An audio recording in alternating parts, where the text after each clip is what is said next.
Okay, are you convinced that the demands of life is holding you back? Now, this is a very common one that I hear. People are convinced that the demands of their lives, I'm so busy, I can't really get to focus on the workshop. I can't really get to carry out the things that that are talked about in the workshop because I'm just so busy, it's so hectic. And you know what? This is my response to everybody when I hear this is, you keep making it separate from you. You keep making it that whatever this changes that this evolution that you're bringing to yourself is something separate that you have to do over here. And right now you're having to run these programs. This is basically what you're doing. You have to run these programs right now that you've been running, forever and a day. And to do these evolutionary things is going to cut into your program running time. so you got to keep doing that, and then you keep telling yourself it interferes. All right, so let's see what else real quick. Okay, you get that about the trying to be positive. If you're trying to be positive, it's just too much. Stop it. Just stop trying to be positive. You have to try to be positive. Then you need to look at, why do I have to try so hard to be positive? It means that there's a lot of fears. There's things that you don't trust or believe about your life and your situation. And so you're trying to be positive. When you get it, you don't need to try to be positive. You allow yourself to be here and be now and be present with whatever it is that is going on, and know that it's going to be okay. Okay, so I'm saying that and it sounds like, oh yeah, well, it's easier said than done. Well, this is why you start to understand this deeply and incorporate this understanding as part of your moment-to-moment life, not something you're going to do later when you have the time, just like we do with, oh, I want to do this project, but I got to make sure I'm secure first. I have to save up enough money. We don't want to have kids yet because we want to make sure we have money saved up, and we want to do this and we want to do that. This is what people do. So this is why I'm saying all of this to you. And okay, another thing I hear is for people that they don't like dealing with negative people. Okay, I understand that.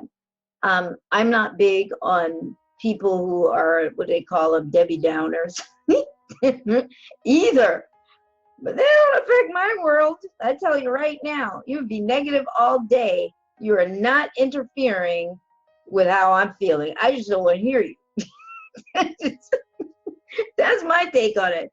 They're not sucking my energy. They're not doing any of that. But you hear that? They just suck my energy.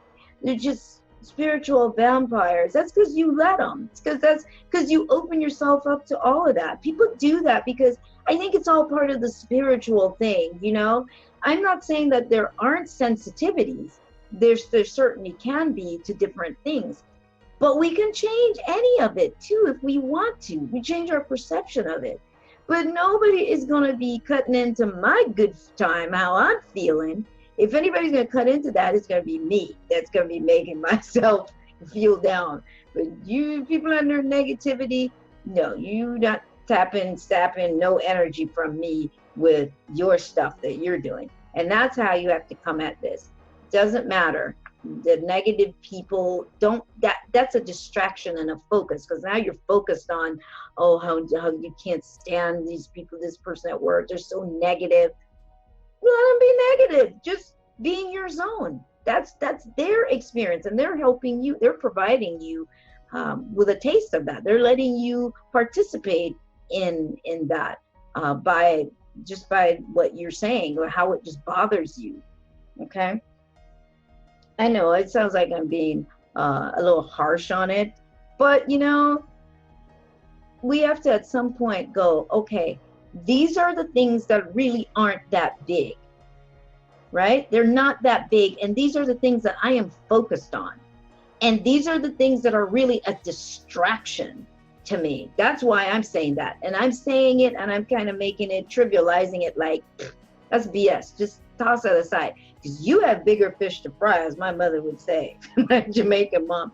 You have bigger fish to fry. You got more important things to do, like be the master again, like emerge as a master. And all that stuff is distracting. To me, it's just distracting. Now, the thing about family members, that's another big thing with people. It's about family. You know, it's either a mate. They wish that they were on the same page with them. They wish that they were, you know, basically as evolved and basically as they were, or it just interferes with me and, you know, my spirituality and what I'm doing, and you're hoping they come up to your level. I tell you right now, it's all just nonsense. It's all just nonsense. Just do what you do. I get it. I know that.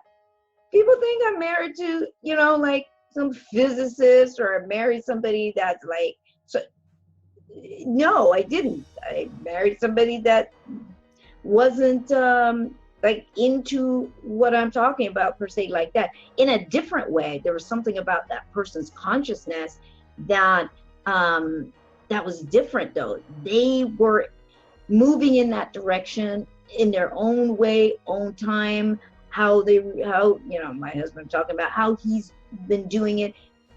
I mean, and it's amazing without me ever pushing anything on him or saying any of that, on his own.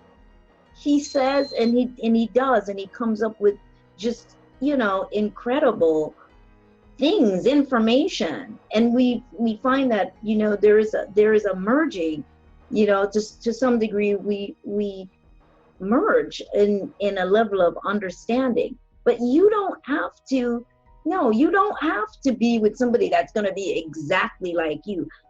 It makes you learn and you grow. And that's what, for me, was incredible balance for me.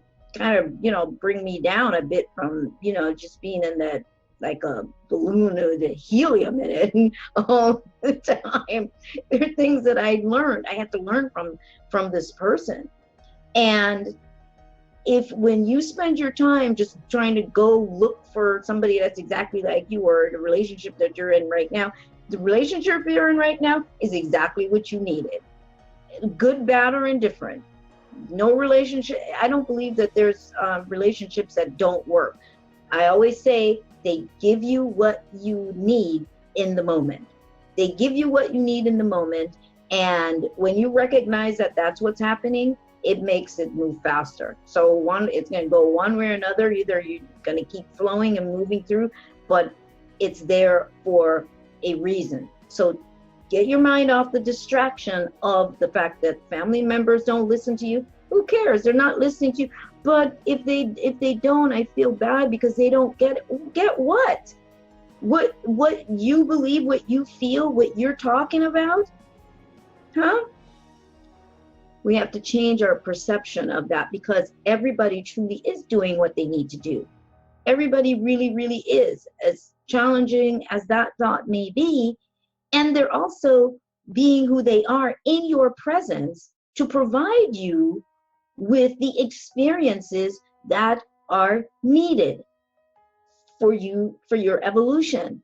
So you got to step back and you have to examine that now. Take a deeper look at what have they provided me with? How much have I complained to myself in my own mind about my family and how they're just completely, you know, they don't get it. There's, you know, okay, they're still in the church. Okay, goody for them. That's what they need to do.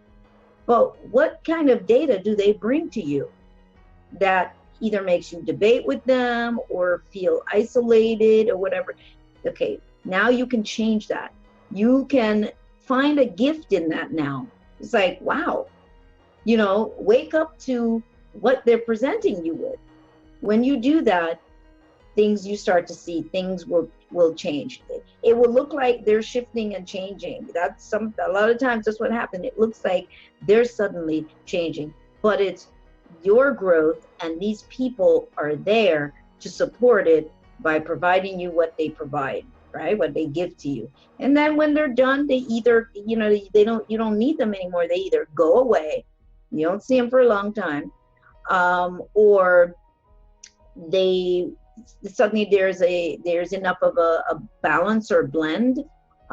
You're able to communicate, or, you know, and it doesn't matter anymore. They don't need what you've got. That's why I was able to do this. When I realized that people don't really they don't need what I have. I am sharing it. I'm sharing it, and I am grateful that people are listening and allowing me this experience as well, and it's assisting others. So the gratefulness is on both sides, but it's certainly not because I think that I have a mission to fulfill and the world needs me, what I have. And I think that you set yourself up. When I hear many people that come and they say, well, I want to do what you do, you know, the people need to hear what you're saying. Okay, well, that might be your reality that you've given yourself, but I see those human experience in the world very differently. And I realize that it's always going to be your game. It's your experience. It's always going to be your game. And what you bring into it, all the experiences, all the people that you bring into your presence. And so that becomes huge. So if indeed this is something that you want to change, you want to look at in this new cycle, then it would be great, because once you remove all of that, you're going to see something else, and the weight comes off and you get to see more. But you can't see more because all of these things that I'm talking about have been a distraction.